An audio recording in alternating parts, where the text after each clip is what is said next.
Welcome everyone to Torah Talks, Chazaq's Tuesday night programs with a special guest. Tonight we have a very special guest, a very dear friend of ours, Rabbi Mordechai Kamenetzky. Welcome, Rabbi. How you doing? Baruch Hashem.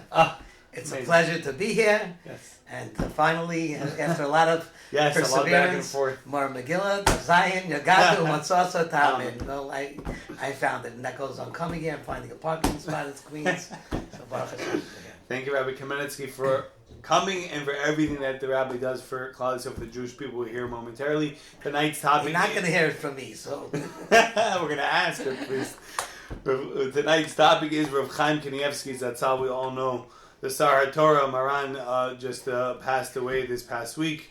The light of our generation. But before we delve into tonight's I usually say exciting topic, sad topic. Maybe the Rabbi could just give our listeners just a little bit background of the great work of YOSS, Yeshiva South Shore. So before we do that, so you say the topic is Reb Chaim Kanievsky. It's not a sad topic. The Petira, I'm not talking about the Petira, but the Reb Chaim Kanievsky. Life, that is amazing. And the second thing is that a topic like Reb Chaim Kanievsky, it's like saying, today our topic is Torah. Reb Chaim Kanievsky was the epitome, the embodiment of Kol HaTorah Kula. So it's hard to say the topic is Reb Chaim Kanievsky. It's like the topic is what is in a Sefer Torah and in the biggest library that Klal Yisrael has to have. So it's hard to, quantify Reb Chaim Kanievsky into any amount of time. But we'll talk a little bit of my perspectives or my experiences, because, and we'll get to that after we follow up with a question about my life, I guess. A little bit, yeah. So I like to say I was one of the first frum kids born in Woodmere. My father moved in the 50s. Born in Woodmere, wow. My father moved in the 1950s. He was a Rabbi in East New York. He had a little boy in his class who used to travel every day from Cedarhurst. And when he went around the classroom, the boy says, he asked, "Where do you come from?" He says, "Cedarhurst." He said, "You mean Canarsie?" And he says, "Where's Cedarhurst?" My father went out there and met the father, and they started a little minyan, and he would come in on Shabbosim, and a group of Balabatim from Lawrence area wanted an all-boys yeshiva. There was a school at the time, it was called Highlight Hebrew Institute of Long Island. It was a co-ed school. And he started the yeshiva South Shore. So, that was really my life. I went there till 8th grade. And then it was a small yeshiva. And my Rabbeim were phenomenal. Rabbeim, Talmid Chacham, Shmuel Dishon, you may have heard of. My Rebbe, 7th grade Rebbe.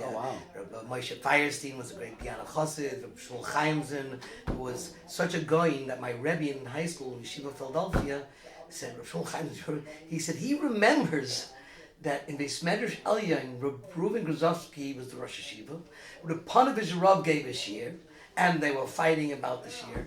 And Reb Reuven said, "Whatever Chaimson says, I'll be master." This is my 8th grade Rebbe in South Shore. So, I had Baruch Hashem a great chinuch, and then I went to my uncle in Philadelphia Yeshiva. Sure. And after Philadelphia, I went to Panovich Yeshiva. So I spent 2.5, 3 years in Bnei Brak.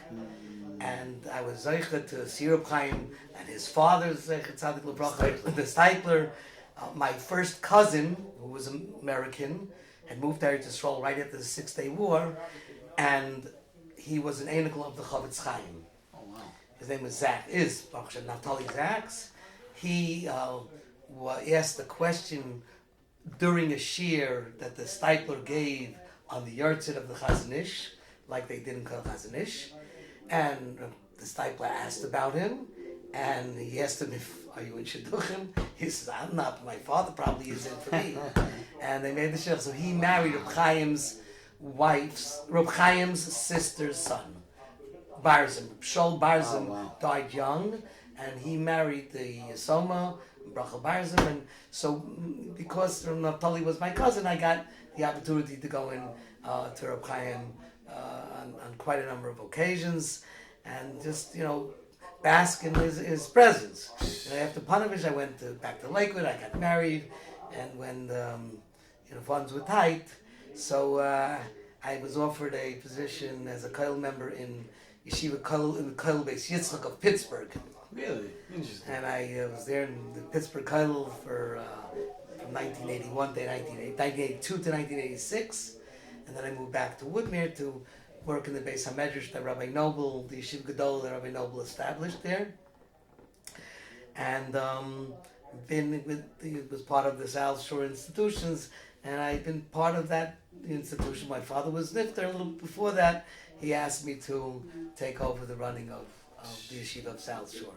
And that's where I am. That's what I do. Just to mention one thing, the Rav's father, that's Rav Binyamin, was had a shaykhs, had a connection with our family, the Meirovs, and my uncle and cousins, and he gave such chizuk, he gave us such inspiration. When Chazaq just started, I was at my cousin's wedding. He was Masada Kedushin there, and he was always giving the smile and giving that encouragement to continue strong.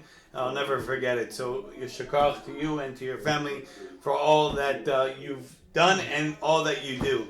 So, like we mentioned, the topic is the light of our generation, Chaim Kanievsky, Zecher Tzaddik. So the Rav mentioned your connection to the Torah of Chaim, but the question is if there would be one lesson that we could learn from the Rav's life.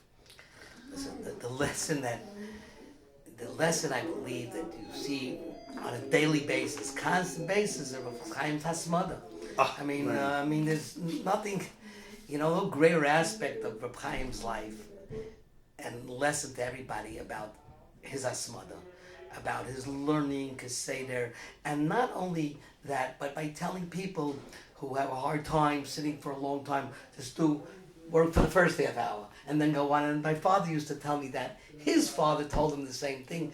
We used to walk from Woodmere to Far Rockaway because when I was a little boy, or even not a little boy, when I was even in elementary school, there was not such a community in Woodmere that would send to our type of yeshiva. Most of the boys came from Far Rockaway, so my father would walk to every bar mitzvah. So from Woodmere to Far Rockaway is 3 miles on Shabbos. So my father would say, no, we only have to get to the next telephone pole. And then once we got there, he said, okay, it's one more telephone pole. And that's how, and Reb Chaim told that to many, many people. But, it's superhuman hasmada. And just that the constancy of his learning, the fact that he was so masudar in his limudim. If you listen, and I'm sure anybody who is reading any of the Hespedim or articles about Reb Chaim, and by now,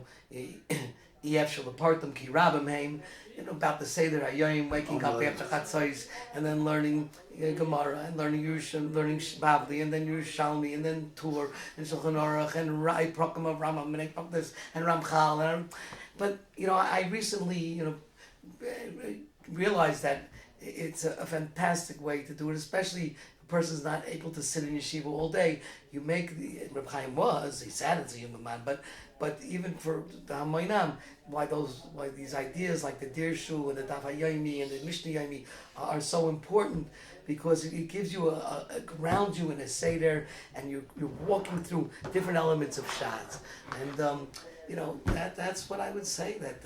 But his midah is, a person that doesn't interact with people sitting in the house, you would think doesn't have, is not the exemplar of midos. But the stories you hear about Reb Chaim, the famous story with the boy who took the picture, I'm sure you're all aware, Simcha Weinman relates a fantastic story about, and I hope I get this right, and I apologize to him if I got it wrong, that when he was a bacher, must have been a youngish bacher, he loved taking pictures. In those days, from the story it seems that it was the old cameras where you put in film. And he woke up 3 o'clock in the morning, and he doesn't say how he got into the house or where Reb Chaim was, but he went to take a picture of Reb Chaim, and it seems that there was a cat that walked by, and Reb Chaim saw it was hungry and gave it something, and he snapped the picture. And Reb Chaim either made with a back, but he sort of intoned that you should get rid of the picture. And this would be priceless. This is a home run. On the Gedolim picture market, today, that would be. But Simcha did what he had to do, and reluctantly he took the film out of the camera and threw it in the garbage. Wow. And that was it. Unbelievable. Wait. Got married, got a family, and he has a bar mitzvah bacher, and like the minhag is Kanai Nahara with the relative affluence that we have in the world. His son went there to show before the bar mitzvah, and he asked his father to bring him to Reb Chaim for a bracha. Right? I did it with one of my sons, my youngest son, and that's what we do. I'll tell you a story on the side. But he comes to Reb Chaim, and he says, "This is my son." And Reb Chaim looks at him and he says, "Oh, for 25 years I'm waiting to find you to ask you mechila that I made you throw away the film." 25 years. He remembers the face, it's reminiscent of the story with his father, who also came over to a boy. There was a boy who was once either leaning on a Gemara or sleeping on, and he was really learning. Then the stipler told him something, and years later, he was like a young boy. The stipler came to him on his bar mitzvah and said, "I realized was somebody had told me that you weren't sleeping or that you weren't fooling around, and I couldn't ask you mechila until your bar mitzvah. So today's your bar mitzvah. Wow. I want to ask you. That's it's in the blood. So, but we used to say about the Chavetz Chaim. Everybody talked about what kind of great tzaddik he was, and the fact that he was such a known tzaddik, it sort of overshadowed what kind of Talmud Chacham it was. Reb Chaim was such a Talmud Chacham and such a masbid, such a goyin in Torah that people sometimes overshadow fakir what kind of tzaddik he was. Avada, we knew that his diktuk of mitzvahs was unbelievable, but he was a tzaddik yisayir olam and worried about. And you see it from the times that I went. First of all, and I say this to people who are, I don't know what to use, modern. They call them modern, but bottom line, when there's a tzara, they're not going to the rabbi in Scarsdale. It's Reb Chaim. It's a place. Call Reb Chaim. Go to Reb Chaim. Could you call Reb Chaim? I mean, that was a stop, and it was a stop. When you went to Reb Chaim, it wasn't unless you had a certain appointment at a time. But if you went with the Kabbal's call with the Hamoinam, like in the later years, I often did. You stood in line and they pushed, and who was there on the steps? Men with children and people with polo shirts and satin yarmulkes. Why is that? What is that? It's the same way you grab when a Jew that's connected with Yisha comes and grabs and kisses a Sefer Torah, right? You go to Achlas Sefer Torah and it's a community event and there's people, you say, what is he doing? What do you mean? It's the Torah. Here's a kesher. Everybody came to kiss Reb Chaim and to get a kiss from Reb Chaim. Leirois ulirois. And I think that's, it shows that if you're a shtik Torah without any negias, then that's how people are going to flock to you. There's no other publicity he had. It's the Torah sitting in an Aron Kodesh on Rosh Bam, and from there it's just emanating its kedusha. There's nothing else to say.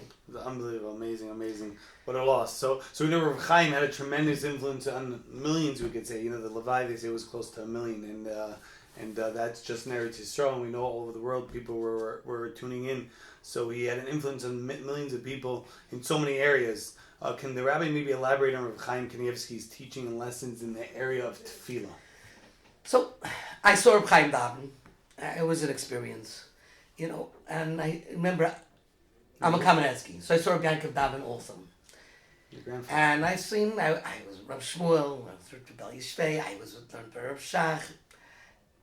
The davening b'Slavus was a different type of Ema Yira Besesazaya. They say over from Moshe that he was once in front of a judge, maybe he was in Russia, and he stood like state, and he didn't shuffle. And he said from that time he realized that's, even though called, I'm adding in parenthetically called Smaisei Tamarno, but maybe there was his daz was small, but it wasn't that type of shuckling that we see or arm waving that, and I'm not taking away from the boys who are punching and in a certain way they're expressing themselves. But, I saw Chaim daven, and it was a slight shuckle, but it was a tremendous amen. I saw him during Chazar Zashatz. His finger was on every single word. Reb Chaim has a lot of svarim on tefillah. I was gifted some svarim a couple of years ago on Rosh Hashanah Yom Kippur, Machzorim. And just finding makoros for almost every word in the siddur from a pasuk or a maimer Chazal that goes back to a Tanakh source, because Anshe Knesset Gabdelo Misakin, but it's fascinating. I just talked about by the end in the Ila, by the Yugil Midos, you say, Batuach ani bo'ela, Shari Demois, Shaloi Nishlavos, Batuach ani bo'ela, V'schus, Shloish Zavos. And he, quotes the Gemara. What does that mean? The schus of the fathers, the forebears, and the schus of the tears. Why are we referring to the tears? Why the forebears? And the Gemara says that bottom line is that even though the Miyam Shechar Beis Hamikdash, the day the Beis Hamikdash was destroyed, that the Shari Tefillah was closed, but it wasn't closed to the tears. It wasn't closed to the schus avos. So therefore, he says, that's tight. Chaim was in a succinct manner able to point out, and those pointing out of those little biurim are hafla befella. I mean, just more, and it's kedai. I mean, to pick up a copy of Siach Hasada on Palat Tvila, because you don't have to go through. I mean, there's some wonderful pirushim of Tvila from contemporary Gedolei Yisrael, like Yimali Pip Tilasecha by Rabbi Leib Steinman, who quotes Rabbi Chaim Kanievsky. And had I been a little prepared, I would have looked up, but unfortunately, but I give it a little podcast on Tefillah, and I used many of Rabbi Chaim's Pshat Tov. I mean, so that's something that you could definitely learn. But I also was zeicha to daven avasikin with him. I remember my son in Letterman Shul. In Letterman Shul in 1980. It was 2001. 2001. It was in January, February. My son had just gone through a very big brain surgery. It was we needed a lot of brachas and rachmei shamayim. And we flew in, landed very early in the morning here at Israel, and we went straight to daven Basikin Bar Chaim and get a bracha. And we said, and my wife called me. Did he say a vet hobin is he going to have, or he should have? Well, make sure he says he's going to have. and that's the words are the little word. A zol hobin, a vel hobin, Baruch Hashem. His words are Mukuyim. We had from the wine, the last Yasiyim, and the Rebbitzin took us in also. It was, and this was, I have to thank my cousin Reb Naftali. He was very, very helpful. As Reb, this is 20 years ago, when I was a Bachar in Panavish Yeshiva, Reb Chaim was the son of the stipend, and he was just going on, but he didn't have the throngs of people, and people looked at Reb Chaim as somebody who was just a shakua in learning, but because he was in the presence of his father, so people didn't run to him for brachas. I mean, I'm sure there were, I'm sure there were thousands, but not like on the mass after his father was nifter, and even after his father was nifter, remember you had Rav Shach, and you had Rav Steinman, and Rabbi Yashiv, and you had many Gedolim of Shlomo Zalman, all during that Kufa, and and I'm sure I'm forgetting hundreds, and then as we move on, and Rav Shach is not there, and Rabbi Leib is not there, Rabbi Yashiv is not there, it's on the fingers, the Skanim were in their 90s, or Goinei Torah, they're few and far between, and Reb Chaim became the person that not only you were able to get a bracha from, but whose brachas were astoundingly mekuyim. Yeah. On a mythish level. Yeah. I just heard. I don't know if this is a famous story. I think somebody just told me over that he came for a bracha for a child, a son, and he told him that he should make kiddush on yayin, make havdalah al yayin. Brought down to make on yayin. On wine. Right. And a year later it didn't happen, and I came back. He said, Rebbe, I came. It's a year, or maybe it was longer.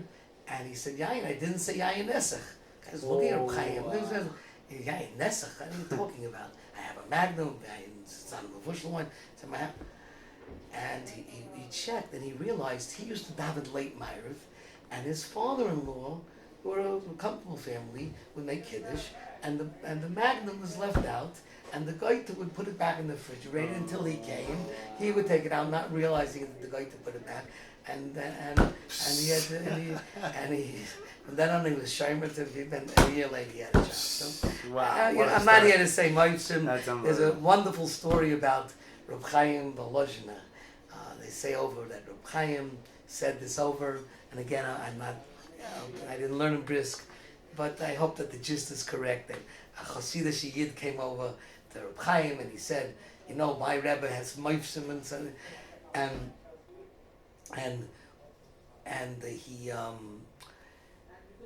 he said to him, moifsim, I'll tell you moifsim. I'm not sure if it was Chaim Belazar or Pshulev Diskin, but he started talking about him putting hand over the Beis HaLevi,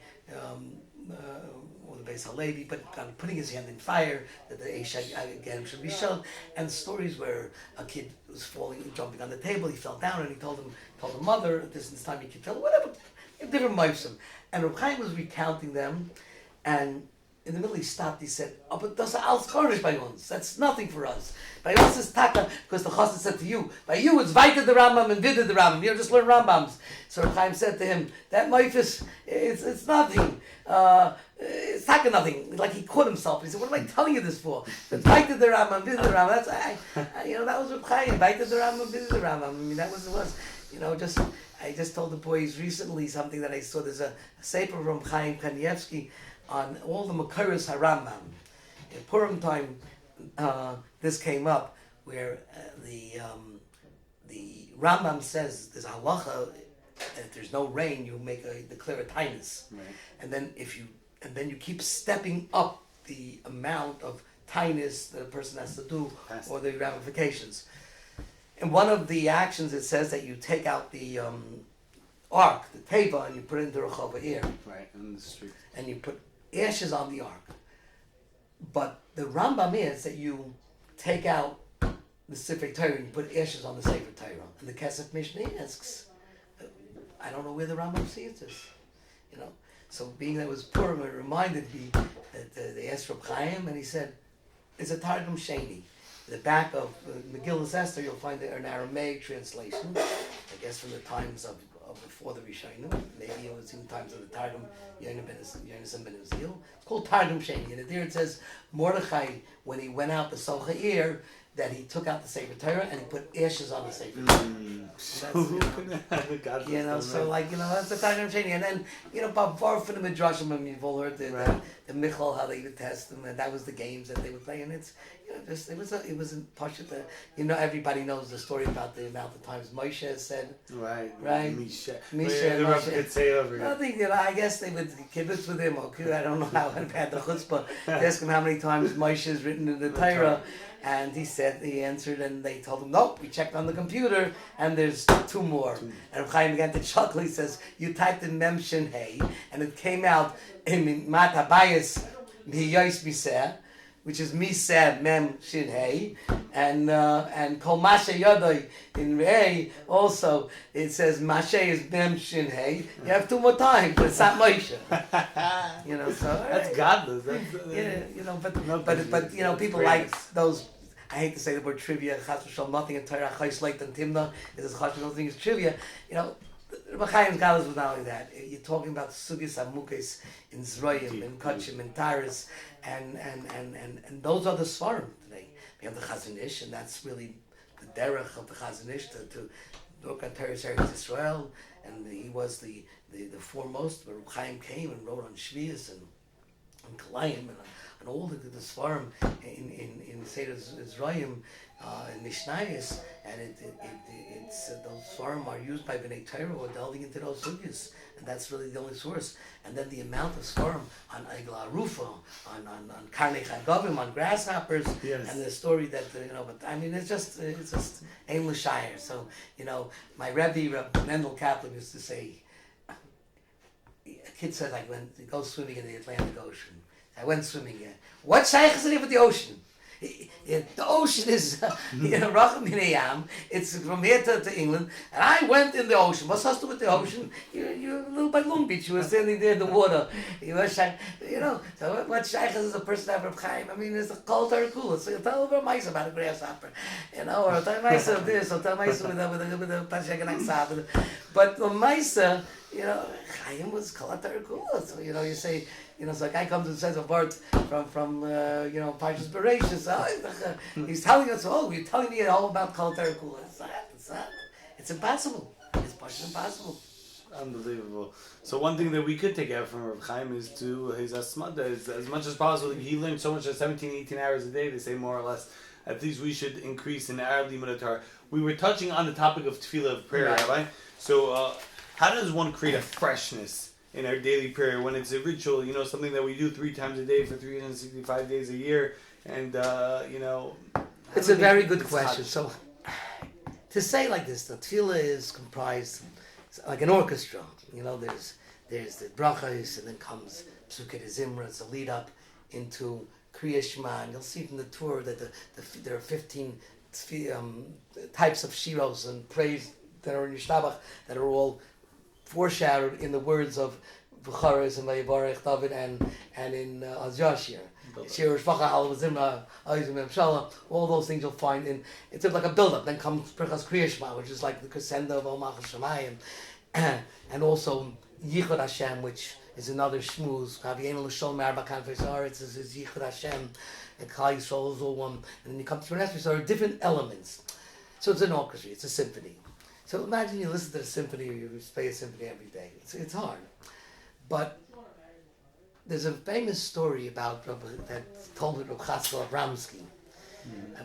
Somebody came to Rav Chazaq Abramsky, who was the Dayan of London during the time that London was the biggest city in the world. And the reason I say that is because he got a bracha from Chaim that he's going to be the Rav of the biggest city in the world. And he was a guy, somebody my grandfather, Rabbi Yaakov, like revered, said he was the last Rav. Wow. I mean, but like Klal Yisrael's last Rav. So he said to him he's having a blood transfusion. And he should daven him. So he said, I daven every day, I shouldn't have to have a blood transfusion. He said, where is the Rav? He says, when I bench, I say, no, that's V'cheinu, Hashem should make us need. Loyally day, matnas basar v'dam. I shouldn't have a gift of flesh and blood. So the guy laughed. He said, it's a joke. It means the money. He said, no.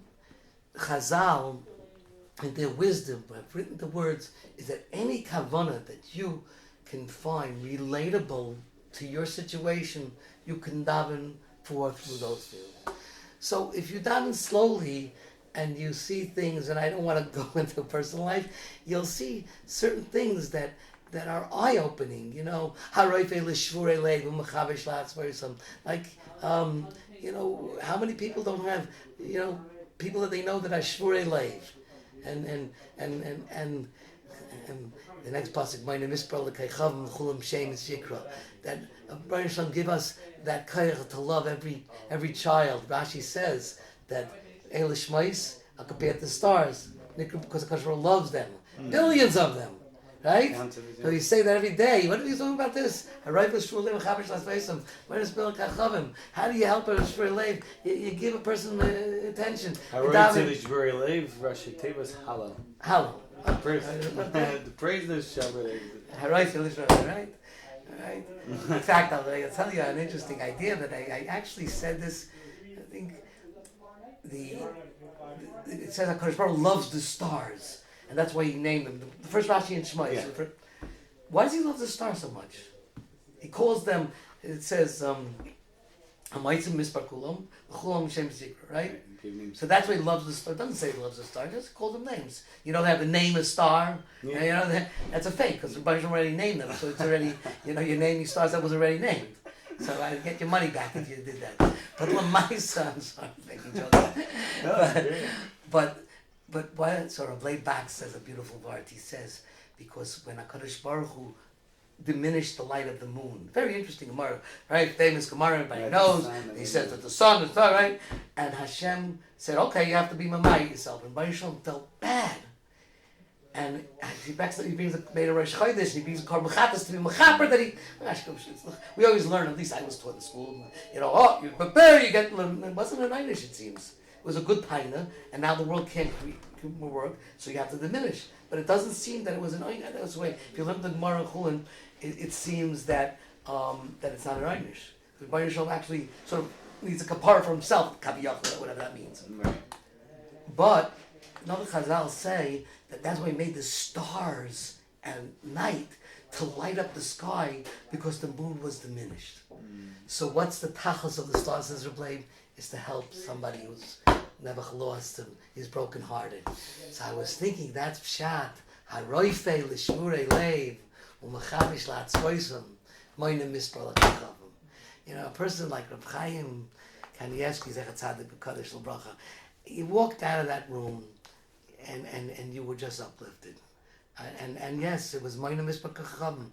And Maisa, you know, everybody got their bracha. Yes, it was this kaichas later, and he wasn't able to say bracha b'atzlacha. But I promise you, we go through the Torah and we look at a gematria. Wow, it's a gematria. Why didn't Baruch Shalom say that? If in the Baruch Shalom's gematria, you know, lick the zelda kaichas.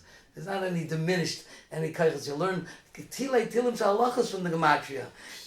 So Havada the Rosh Tevis or Chaim Kanievsky is zich as good as an hour-long bracha than a lot of rabbis. That's so, you know, everybody got a buah. They should not feel at all diminished. And who knows? you know, so it's Rabbi Mordechai Kamenetzky, powerful, amazing, inspiring gems, we'll say. But before we call it, you know, we have our custom, our minhag of one final message that you'd like to give over to the entire world. Maybe it's about Rav Chaim, we spoke about tefillah. Maybe it's about Pesach, which is coming up. Whatever the rabbi feels. You know, I'll tell you, I love talking about the halach ma'anya. That the poor man is the symbolism of the Seder. And I love talking about the Maral that I once saw, and especially in the context of the life of Rabbi Chaim and Kanievsky. I never got a chance to talk about it in the context, but now that you're asking and we're talking about it, the Maral asks, and maybe not as expounded as a pulpit rabbi or a homiletic rabbi would say, but the poor bread, it shouldn't be the symbol of chayrus, freedom, right? Of freedom. Freedom should be, you come out there with you ever see those cakes, the tiered cakes, you know, with you take off, you'll put a little Jewish star instead of the chassid. Or a nice piece of steak. A good steak, all right. But it has to be bread, because that was a substance, so but a nice it should be good. Otherwise, 7-layer cake with layers and that. You know, why is the impoverished bread the representative of Pesach, of freedom, And basically he explains that there's a very big difference between freedom and wealth. You see, you take, let's say, one of those 7-layer cakes, one of the most delicious suckling cake. There's a recipe book this thick how to make that cake. And you have baking soda and butterscotch and this flavoring and that flavoring and this amount of sugar, and then you have vanilla and caramel, and then you have riser and cornstarch and whatever all the other stuff. I don't eat cake, so I'm not. So details. There's a lot. Right. Now, let's say you left out the baking soda, you know, or you left out the cup of sugar. And it tastes so hotnish. You can leave out. It's a cake. It looks like a cake. It smells like a cake, but it's hotnish kentam. Why? Because it's so interdependent on so many variables, and if one of those variables is missing, it's a cake. Oh, but it's hotnish kentam. It doesn't have any taste. Matzah is what? Flour and water. If it's missing water, it's not matzah. If it's missing flour, it's water. So the integral components that comprise it are the only things needed for its existence. What is freedom? You know, you have, for example, there's a wonderful little story about a king, a mythical story of a king whose daughter was very sick. So he went to the wise man. He said, what should I do?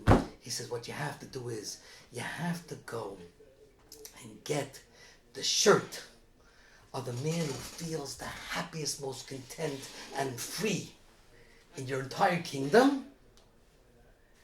And no sorrows, no worries. And ask him for his shirt.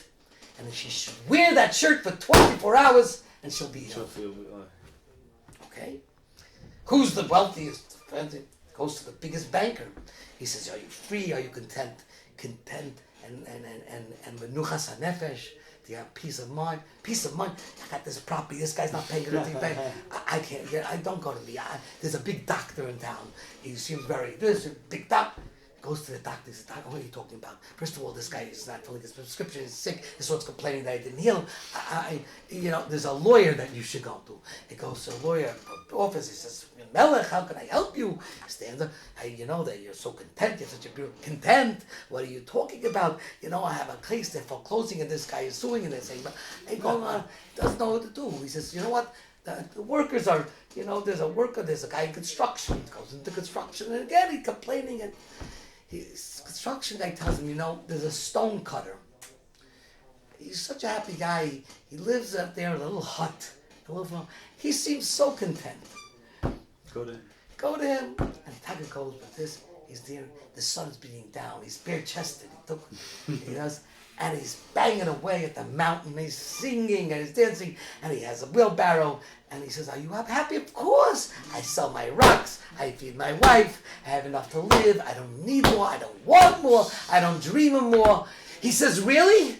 Can I have your shirt?" She says, "I don't have a shirt." The sight of matzah, says the Maharal, is the freest bread of all. No strings attached. There's nothing attached. Just what it is. There's nothing else. You go to Chaim, light bulb, svarim, a table, and that's it. The pashtus, and the most content person in the world has this Gemara, Ishtenda. That's all he needed. No cell phone. No this. No needs a guy, a businessman. He says he's running his desk. He has people calling him. He has people ringing him. This like a Chaim, Baruch Shalom. I think that's the simon loach anya. And it's not so bad. Anius doesn't have to mean anius with bills is a difficulty, but the size of the simplicity of it. That's the freedom. Powerful final message, Rabbi Mordechai Kamenetzky. Perfect, amazing connection. I've never done this, so I'm happy. This was amazing, Rabbi Kamenetzky. Shakar for all that you do for Klal Yisrael, the Jewish people. Really appreciate it. We want to thank you all for joining us. Tuesday nights, every Tuesday night, special guests. We really had an amazing talk right now, Torah talk with Rabbi Kamenetzky. We want to remind everyone every single Tuesday night, special guest Chazaq's Tuesday night programs. Special shout out to dailygiving.org and to Torah Anytime. And please encourage family, friends, neighbors, everyone to tune in and to enjoy and to be inspired and share the wealth. All the best, and once again, thank you. All right. Okay.